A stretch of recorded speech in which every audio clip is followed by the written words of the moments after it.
friends and revolutionaries, back as promised with another Friday the 13th Jason Voorhees figure.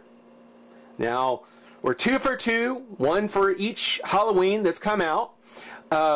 This one, of course, being from part 7, which is one of the very few Friday the 13th that I did not need to look up. It was one of the ones where I knew right off the bat which one this was from. Because I remember when it came out, I was thinking, finally, Jason's going to take on someone who has some powers of their own. So, that was one that I had and that I watched, and honestly, I liked. I really did enjoy that one. I like part 3. I really did like part 3 because I've been watching the first 4 again. I like part 3, but part 7 was actually very, very cool for that reason.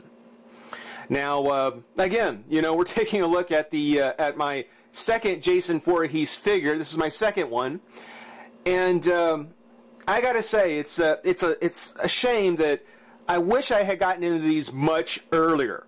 This is, of course, by Neca, the National Entertainment Collectibles Association. Now that I know what that means, I'll probably say it every time. From the Real Toys, and it's part of their Cult Classic series.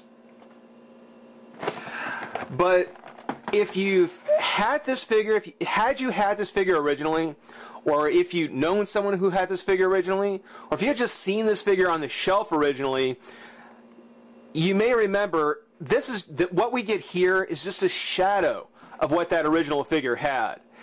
And even though Neca is the only one now really putting out these horror, slasher movie line, under the Real Toy series, Mezco and McFarlane, probably not going to see anything from them again. I mean, it's nice to get the figure. It's just such a shame that Neca isn't doing a straight regular re-release. They're doing kind of this, I don't know. It's the Jason Light. It doesn't even specifically identify him as being from part 7. It's just Jason Voorhees Friday the 13th. So, if you're like me and you're not a huge fan, had you not already, because I'm not a huge fan, if you're not a huge fan like me, and I only knew this, again, because of what the movie was. Had this been for someone who just might like horror movies and didn't necessarily know the difference between the different Friday the 13ths, you'd never know this was from part 7. So, and not only that, I mean, when you look at the packaging, the original Jason Voorhees packaging was beautiful. I mean, it had the side panel here with the movie poster picture on it. The back of it looked so much better. Not that this is bad. It's just, it's so much less. I'll just say it that way. It's just so much less. The Cult Classic series, a collection of your favorite heroes and villains from classic horror, sci-fi, and action movies. Each figure is highly detailed and comes with a complete movie-accurate accessories. Not maybe originally. If this was Classics Light, I would buy it. But to put it on the Cult Classics title and not fully re-release the original Cult Classic figure, it's just a shame. It's a shame. Now, the figure runs like, $12, $10-12 for this. I would easily spend, 20. I would spend the extra $10 to get that full figure again. It would still be cheaper than it is on eBay, I'll tell you. But all that aside, I'm going to get that rant out of the way now because I don't want to say it for all the figures we're going to get to. But I want to get that rant out of the way now because it's going to be prominent in the next few videos. On Jason specifically, though, we do have a picture of Jason on the back, who, on the back here, his paint job is looking a little bit lighter than on the actual figure. So, that's a good thing. I think the color on the actual figure looks much better. The write-up says, "There's a curse in these woods. There's a curse in them there woods." Jason Voorhees' curse. They say he died as a boy, but he keeps coming back. Few have seen him and lived. Some have tried to stop him. No one can. He's out there waiting. And some of the other figures they've got in the series is 300 and Crow. Don't really care for those necessarily. We're going to stick with the killers for the next few videos. So, in this case, we're going to go ahead and Okay, we're going to go ahead and pop Jason out of the pack and have some fun. Be right back. Okay, first of all, I want to say Jason is a handful. Figuratively and literally. I think anyone who's had to deal with Jason, his mom included, would probably agree, yeah, he's a bit of a handful. But also, as far as the figure goes, he is a handful. I mean, he is a very hefty figure, definitely, no question about it. It's something where, as I was saying, because of the fact that that you know I'd seen this movie, that I was familiar with it, you know, the look that we get on him completely jumps out and is identifiable as Part 7. There's no mistaking it. I mean, you look at his tattered clothes, the shirt, the pants, you know, the whole thing. You can tell right off the bat that if you've seen Part 7, you know that's a look that's going to stick out in your mind. And it really does look great. I mean, it looks fantastic. The top torso, the shirt, a lot like Voldemort actually, which I guess is a good way of kind of bringing these reviews together.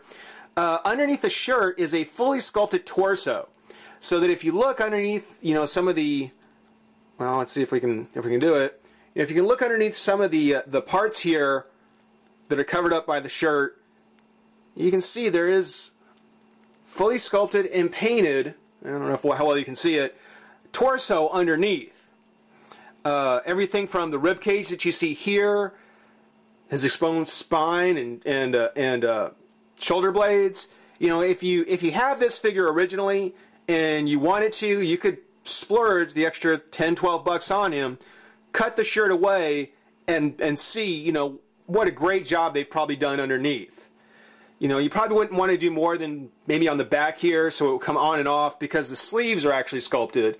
You know, the paint matches the harder plastic on the sleeves, matches the softer plastic on the shirt. So it's not really noticeable, really, unless you either have got the figure or you're examining it really closely. But it looks just awesome. Looks fantastic. I like on the legs, which, much like on the shirt, it's just sculpted. You know, how the pants, the rips on the pants, aren't just clinging on. You know, you can actually see how they're kind of falling away from his leg. You know, much like the actual costume did, you know, they cut parts of the pants and it just hangs baggy and loose. That looks very cool. And of course you can see his leg bone sticking up there. This side as well. Fortunately enough, the back of his pants managed to survive a little bit better. Shoes, yeah, they're okay. As far as the figure goes, with this being again an older NECA figure, you know, the articulation isn't so hot. You know, it's something where pretty much from the waist down, it's pre-posed. You know, and I don't have any problems with the pose he's in. He looks great. As far as the legs go, I wouldn't ask for anything more there. I don't need anything more. There is a twist at the waist. There's a twist on the shoulder here. A twist at the elbow, which is very tight. Twist on the hand. And his fingers are actually, the gloves look great. I love how the gloves are painted. But it is a very soft plastic. I'm not too sure what the reasons were for that. I don't know if that was kind of the style for NECA at the time, but it's very soft gloved hands. Same kind of thing here. Got the articulation on the shoulder. It's on the elbow. It is here. Ooh, no, keep that on. It is there, but it's very tight, like on the other side. So, you know, I'm not gonna push it. I'm not gonna push it. It does have the twist here at the elbow or at the wrist as well, with the very soft hands. On his face, of course, he's got the head and the mask, which looks really great. I do like on the figure how, you know, the mask is set so far forward on his face that you can't see far enough into the mask to see his eyes. So these are holes. They're not painted. They're actually holes where you can look through. but it's just so deeply recessed you don't see the eyes. It's just kind of that dark stare coming out of the mask. I like that. That's actually very cool. Take a quick look at the rest of the head here. See the gash where he got hit by the axe in part 3. It's got this chain, which I want to be sure to mention. It's a very insubstantial chain. I mean, yes, he did have it around his neck through most of the movie, but it's something where I would most likely probably take this chain off and replace it with something a little bit heavier, because it's accurate. It's just such a flimsy little chain. I don't know. I'm not all that keen with it. When we take the mask off, because the mask does come off, we get a fantastic looking Jason. I mean, again, it looks like the guy's been hit by a train. That's all I can say. Looks like the guy's been hit by a train. And after 6 movies previous, yeah, that's about what I would expect him to look like. But very nicely done. It's something where the only thing that I think I would have liked to have seen is if they're not going, well, I'll get into it in a minute. I won't get into it now. But you take a look.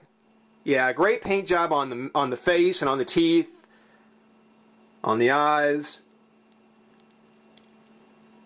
Just a great looking Jason. And actually, I think that this is a Jason that whether you decide to keep the mask on or off, you know, either way, it's still a great figure for display. It's still one that will look fantastic on the shelf.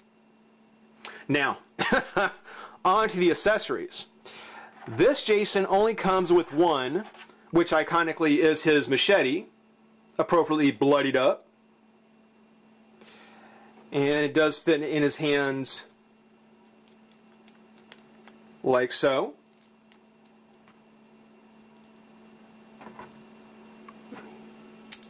There we go. The original Jason cult classic version actually had not just the machete, but an axe and what I said. Oh, and the spear. He had those other 2 weapons from the movie. And again, you know, I would be really willing to shell out the extra money for those accessories, because he also came with a base, kind of a swampy kind of base that is just, it's just missing. It's just, when you know that it was there and now that it's gone, you miss it. You really miss it. And it's something where, honestly, again, I would certainly be willing to spend the extra money for it. Let's put his mask back on here. I don't know how I would pose him. I would think that if you're not going to get those other accessories, what would really have been cool is if they could have retooled the head, and instead of just giving us a straight re-release, if they would have given us an interchangeable head with the nails that were in it, if you remember him getting those nails fired in his head, that would have been cool. Had the one nail sticking out of his forehead, that would have been funny, you know. Just a little something to kind of make this one a little bit more than what it is. It's so little. It's great to have, but it's just so little when you really think about, you know, how great the original version was, or what it came with. Because this is exactly the same figure. Same re-release figure. You know, you're not getting anything less as far as that goes. You're just not getting you're not getting everything that the original came with. Now, to give you an idea about his size, and to, you know, get, you know, fanboy fan fiction totally off its nut, there might be a comic on this, I don't know. But if you take Jason here and bring in the Predator from Neca, you know, scale-wise, again, Jason is much larger. A human compared to a Predator should be, you know, much smaller. I mean, Jason is big for being a human, but he does dwarf the Predator a bit. It's something where you got the ultimate hunter against the prey that can't die. Yeah, I'd say there's a line of movies there, or at least a 3-issue miniseries I think we'd all have some fun with. So, Jason versus a Predator. There you go. Hope you enjoyed it. Rate, comment, subscribe, join the revolution. We'll see you soon. Bye.